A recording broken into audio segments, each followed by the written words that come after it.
Welcome to the Philippines, home of the great people.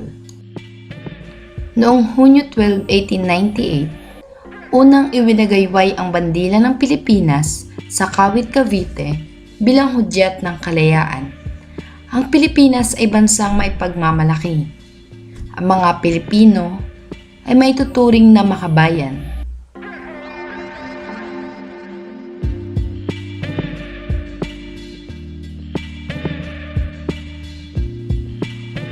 Likas din sa mga Pilipino ang pagiging masikap upang makamtan ang kanilang mga pangarap.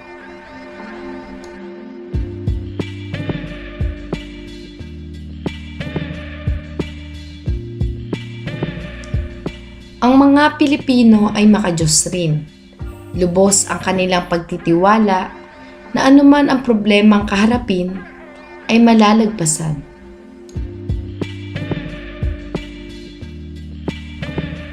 Isa rin sa may pagmamalaking katangian ng mga Pilipino ay ang pagiging matyaga upang mairaos ang pang-araw-araw na buhay.